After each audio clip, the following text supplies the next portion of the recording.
Today's story is about something called the elevator game, and let me tell you, after hearing what happened to the person in this story, you will never look at elevators the same way again.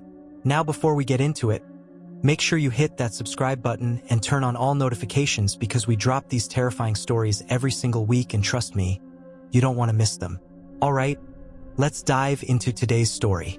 So this happened back in 2018 to a college student named Emma. She was a sophomore at this big university in Chicago, and like most college kids, she lived in one of those massive dorm buildings. We're talking 15 floors, hundreds of students, and yeah, you guessed it, elevators everywhere. Now, Emma had heard about this thing called the elevator game from her roommate Sarah. And if you don't know what the elevator game is, it's supposedly this ritual where you follow a very specific sequence of button presses in an elevator. And if you do it exactly right, the elevator will take you to another dimension. I know, it sounds absolutely ridiculous. But here's the thing, people have been talking about this game for years, and there are some seriously creepy stories about what happens when you play it. So the rules are pretty simple, but you have to follow them exactly. You get in an elevator alone, and this is super important, you have to be completely alone. Then you press the buttons in this specific order: 4th floor, 2nd floor, 6th floor, 2nd floor again, 10th floor, and then 5th floor. And supposedly, when you press that last button for the 5th floor, a woman will get on the elevator with you. But here's the catch, you cannot, under any circumstances, look at this woman or acknowledge her in any way. If you do, bad things happen. Now, Emma thought this was all complete nonsense. I mean, come on, pressing elevator buttons in a certain order opens a portal to another dimension? That's insane. But Sarah kept talking about it, and you know how it is when someone keeps bringing something up. Eventually you start getting curious about it. So one night, Emma was coming back to her dorm really late after studying at the library. It was like 2 a.m. The building was dead quiet, and she was exhausted. She gets in the elevator to go up to her floor, which was the 8th floor, and she's just standing there waiting for the doors to close when she remembers the elevator game. And Emma's thinking to herself, you know what? This is stupid, but I'm curious. Let me just try it and prove to Sarah that nothing happens. So Emma starts the sequence. She presses 4, and the elevator goes to the 4th floor. Doors open, nobody there, doors close. Then she presses 2, elevator goes to the 2nd floor. Same thing, doors open, empty hallway, doors close. She continues with 6, then 2 again, then 10. Everything's normal. She's feeling pretty smug about the whole thing. Like, see? This is ridiculous. But then Emma presses that final button, the 5th floor. And as the elevator starts moving down from the 10th floor, she's thinking, okay, this is it. Either nothing happens and I can tell Sarah she's being ridiculous, but she doesn't even finish that thought because she doesn't really believe anything will happen. The elevator reaches the 5th floor and the doors open. And Emma looks out into the hallway expecting to see nothing, just like all the other floors. But guys, what she saw made her blood run cold. Standing in the hallway, maybe 10 feet away from the elevator, was a woman. But this wasn't just any woman. This woman was wearing this old-fashioned dress, like something from the 1920s or 1930s, and her hair was done up in this really elaborate style that you just don't see anymore. But the thing that really freaked Emma out was that this woman was completely motionless. Like not even breathing, motionless. Just standing there staring directly at the elevator. Now remember, the rules say you can't look at the woman. But Emma had already looked. She had already seen her. And according to the stories Sarah had told her, that meant she had already messed up. Emma is standing in this elevator, completely frozen, staring at this woman who's staring back at her. And then, slowly, this woman starts walking toward the elevator. But here's the thing that made Emma's skin crawl. The woman wasn't walking normally. Her feet weren't really touching the ground. It was like she was gliding across the floor. Emma is panicking now. She's hitting the close door button over and over again, but the doors won't close.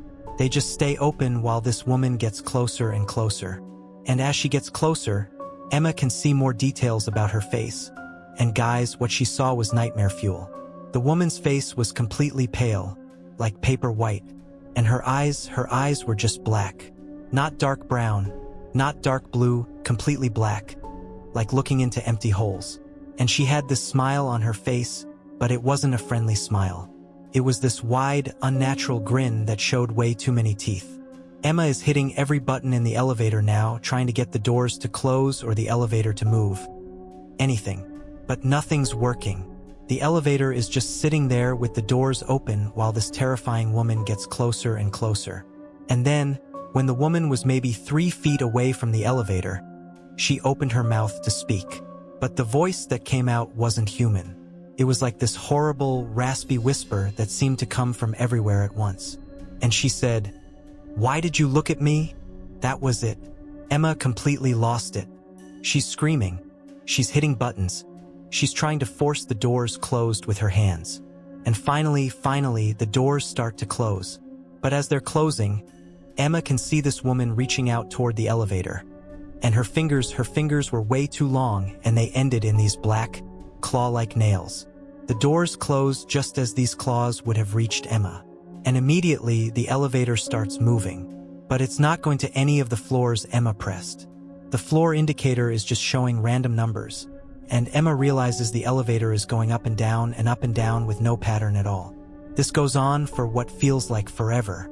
Emma is trapped in this elevator that's moving randomly between floors, and every time the doors open, she's terrified she's going to see that woman again. But every floor just shows normal dorm hallways. Finally, after maybe 20 minutes of this insanity, the elevator stops at the 8th floor, Emma's floor. The doors open and Emma runs out as fast as she can. She gets to her room, slams the door, locks it, and just sits on her bed shaking. Emma tries to convince herself that she was just tired, that she imagined the whole thing. Maybe she fell asleep in the elevator and had a nightmare. But deep down, she knows what she saw was real. The next morning, Emma tells Sarah everything that happened. And Sarah gets this really worried look on her face and goes, "Emma, there's something I didn't tell you about the elevator game. If you look at the woman, if you acknowledge her, she doesn't just disappear when the game ends. She follows you." Emma's like, "What do you mean she follows you?"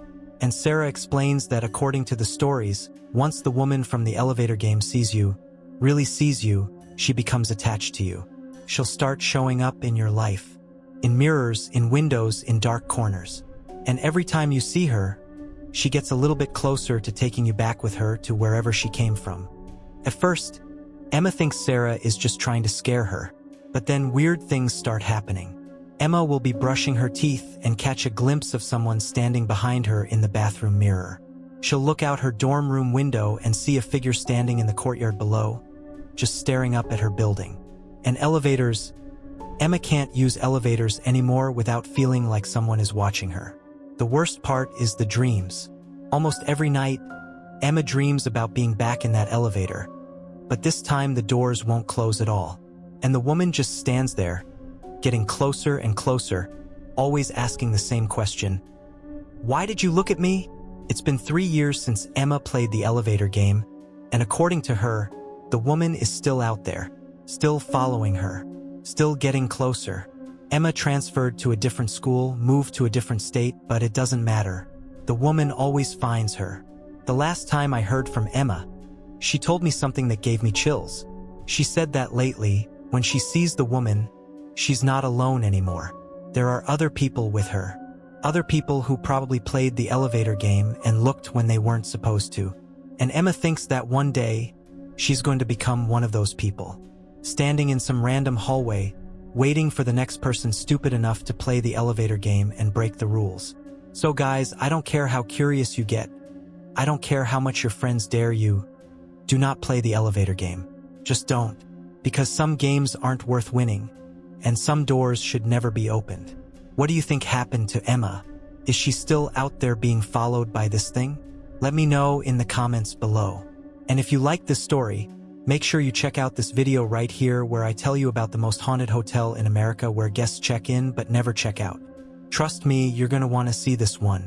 Until next time, stay safe and maybe take the stairs instead of the elevator.